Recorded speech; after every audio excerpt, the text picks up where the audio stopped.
going on, everyone? Buckstar back with the Buck Stops here. And yeah, what a game I've just watched. Not in a good way. Not in a good way. Let me just say that. Chelsea won, Arsenal won. And I tell you now, we were lucky to get that result at the end of it. Crazy the way the game started. It was, I expected Chelsea to be going at us like from the beginning. So there was no surprise there. But from minute one, it was very spiky. There were tackles flying in. You could see the aggression from both sets of players, and you just knew that, listen, there's gonna be a lot of bookings in this game. And lo and behold, after 5 minutes, Zubimendi's in the book. And it was like, wow, that was a bit too soon for a defensive player to be getting booked for my liking. Arsenal starting the game, news we had was there will be no Saliba today. And having spoke with a number of different people today, I'm not buying this. Oh, we've got no Gabriel. Oh, we've got no Saliba. This is the whole reason we've got this squad. We've got this squad for a reason, so that when players are not available, we've got other players who can step in. And the way that Mosquera and Hincapié should have been seeing this opportunity is we need to give Arteta a headache now. We need to come in and perform. We should be excited about this. We're getting a chance in a London derby against Chelsea. And this is a chance for us to kind of give the manager a bit of a headache in terms of selection. And they didn't do too badly. You could see that in the beginning, they're not used to playing together. You could see that. Pause. But as the game kind of grew, you could see them becoming a bit more comfortable in that partnership. So I'm not too disappointed really in how they defended and how they played. But yeah, it was a fiery occasion. I think within the first, before we even hit half an hour, there were five names in the book. I think Cucurella was the next player to get booked for Chelsea. Then we had Mosquera booked. Then we had Calafiore booked. I think almost every one of our defenders, bar Timber, including the substitutes, got booked today. And yeah, it was Chelsea came up all guns blazing. We were kind of struggling to cope with that, and we just couldn't get going. We were struggling with our passing. And I just knew this is going to be a long day. And then Caicedo comes in, and I've got to talk about the red card. The red card, I don't care what anyone says, and I argued with Triller about this in the group chat. That was a red card. He's caught his standing leg on the ankle, studs up. That, for me, is a red card. There should be no debate about it.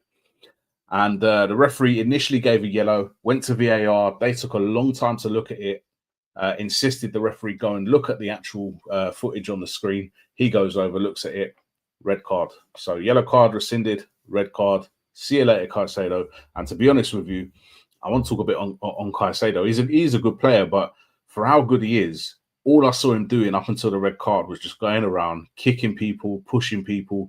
It's like, I thought you were meant to be this baller, man. Like, you were meant to be this guy. But in the end, he kind of got a little bit carried away and ended up getting sent off.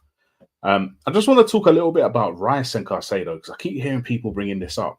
Who's better, Rice or Caicedo? They don't play the same role. They're different types of players, different profile of player. Caicedo is definitely more of a defensive player, defensive midfielder. Declan Rice now is a box-to-box midfielder. He's not really a DM. He had to do that today after we made substitutes, and he can play there. But for Arsenal, he plays as an 8. He doesn't play as a 6. So, if you're going to compare anyone to Caicedo, it should be Zubimendi, because that's who plays there. And if you're going to compare anyone to Rice, then it should be Enzo, because, they're playing in the same role. Although they're slightly different types of players, they're still playing the same position. So that's always confused me, really, is why people like to compare Rice and Caicedo. Is it because Caicedo was, we were trying to get a deal done for him and Brighton blocked it? Is it because they moved for similar amount of money? I don't know what it is, but I think we need to stop doing that, because they are different profile of players altogether. So, yeah, anyway, so after the red card, not long before half-time, I think the red card came on 38 minutes. Chelsea still looked better than we did. even after the red card. I have to be honest. Sometimes you got a man up, hold your hands up, and just say, "Wow, the other team was just better today." And that's pretty much what it felt like. Going in at half time. Come out for the second half now. They get an early corner, and Trevor Chalobah just rises above, flicks the ball straight in the net. Enzo did a good job of kind of occupying the defenders at the back post as well. So Chelsea ended up going ahead, 10 men, 1-0 up. And you're just like, oh my gosh, here we go. You're just dreading it now, especially since looking at Arsenal, we didn't look like we were going to do anything at this point. And changes were needed. I was looking to Arteta thinking, right, you know what? Sometimes, as early as it is into the second half, sometimes you got to react and make changes and try and do something differently because it just wasn't working. We did have a few subs come on. I'm trying to remember the minutes that came on now. Calafiore was hooked at half time, by the way, and Lewis Skelly came on. I think that's because he was on a yellow card. Don't think that's to do with an injury or anything like that. But yeah, we had Ødegaard came on. I think it was on 57 minutes. Ødegaard comes on and Madueke came on, and both look lively. Ødegaard's been out for a while. Madueke, I know he has played, but he's just coming back from injury as well. But this is exactly what we needed. We just needed some energy, something different, people with different ideas. And then Ødegaard finds Saka out wide. Saka whips the ball in, and Marino, who else, pops up with a header, 1-1. And at that point, you're thinking, right, you got to go for the kill now. These guys are down to 10. Their heads are just dropped. But we just didn't capitalize for whatever reason. Just didn't happen. So, yeah, the game goes on. Ended up as 1-1. For us, I think it's the lowest amount of shots we'd had in a game since October. I think we had 8 shots in total in today's game. So we haven't, since we played Bournemouth in October, we haven't had so few shots in a game. And Chelsea, they had plenty, even when they were down to 10 men. They just seemed to be galvanized and up for it, and we just weren't up for it. I know we've had some tough games lately, but they've had some tough games as well, so that's not an excuse. It just was one of those days. That being said, can't complain about a point, because if we'd have lost, we wouldn't have been able to complain either. So you take the point. That, for me, I'm not going to call it looking at the positives. I'm going to call that's a bonus. Yeah, we'll take the point and we move on. Still top of the league at the moment. 5-point gap, I believe. I think it's a 5-point gap. And we just keep that keep that difference between the teams in and around us. Because City, as much as they look like they might have got a point yesterday, ended up winning.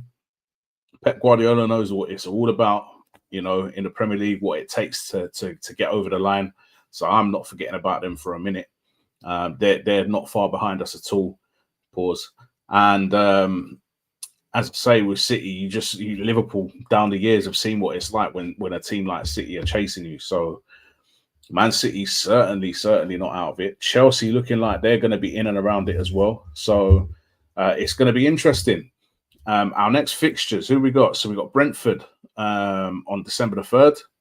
Then we go, that's at home. We go away to Villa, which is a tough game. Always a tough game at Villa Park. Then we got Club Brugge in the Champions League. And then following that, we play Wolves at home, expecting 3 points there. Everton away, that's on the 20th of December.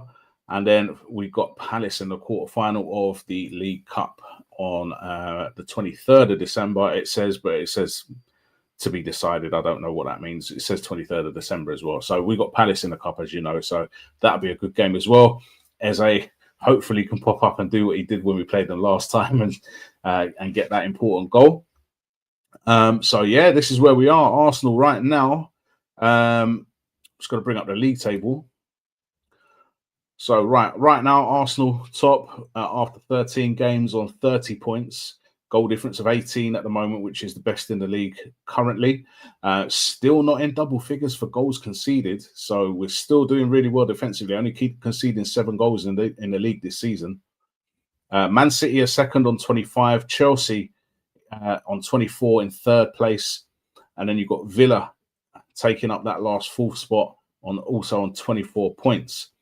So yeah, there's been some strange results this week. And some good results this week. Tottenham lost, for example. Never going to cry about that.